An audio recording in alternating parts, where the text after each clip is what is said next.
Hey, and welcome to YMI-Records. This week I was recording drums again, and it brought me back to a few older ideas, small recording approaches that helped me shape my own sound as an engineer and producer. But before we start, thank you for all the kind comments on the last live session. It really means a lot, and I'm very grateful to be in a position where I can work with such talented musicians and focus fully on sound and performance. But you know, it wasn't always like this. For many years I worked with very limited space and equipment, and looking back, that time was one of the most important parts of finding my sound. I always had to push things creatively using whatever I had available in the most flexible way possible. And often mistakes or accidents became the starting point for new ideas. And that's exactly what this video is about. Recording drums in small spaces, but still aiming for a big, characterful sound using just a few simple concepts. The first idea is something I've shown before, an umbrella stand setup that creates its own small acoustic space. I place inexpensive mics inside, experiment with height and quickly get different sounds. In the mix, this becomes a creative layer with compression, distortion, gating and delay shaping the texture. So let's listen to the raw sound first, and then I will switch the processing on and off. You can hear how the drums suddenly become movement and dimension.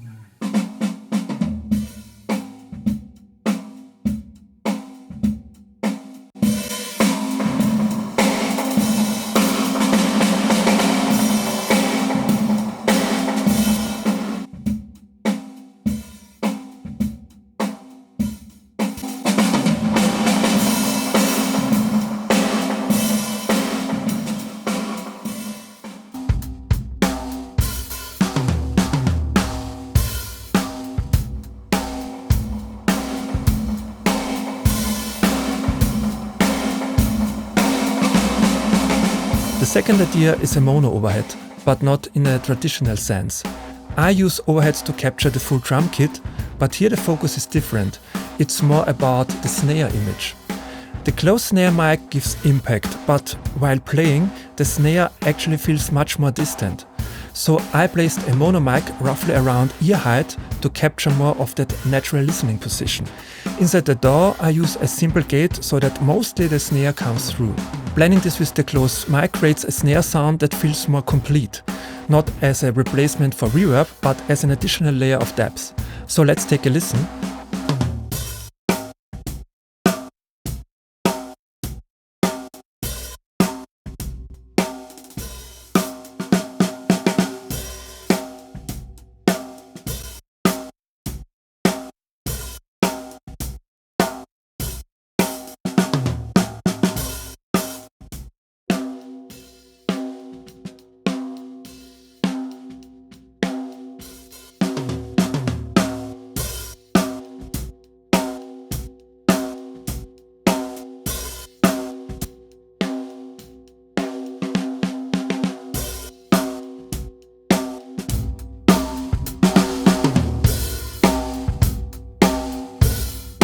And the last idea is something I always come back to, a simple SM57 placed somewhere in the room.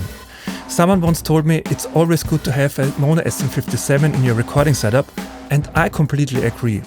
It often becomes a kind of secret weapon. A small trick I like, I use a credit card or a business card near the wall to fine-tune the distance very precisely.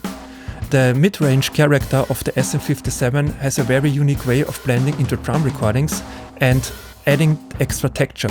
So let's have a listen.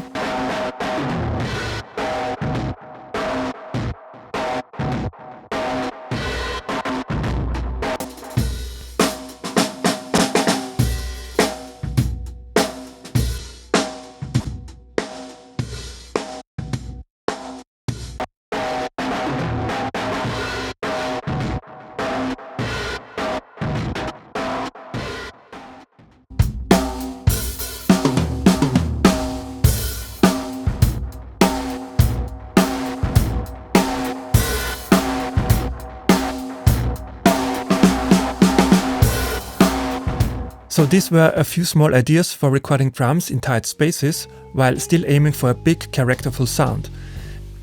If you have any questions, feel free to reach out. I am finishing the rest of the session, so more music will follow in the next weeks. Thanks so much for watching, take care and see you soon. Bye!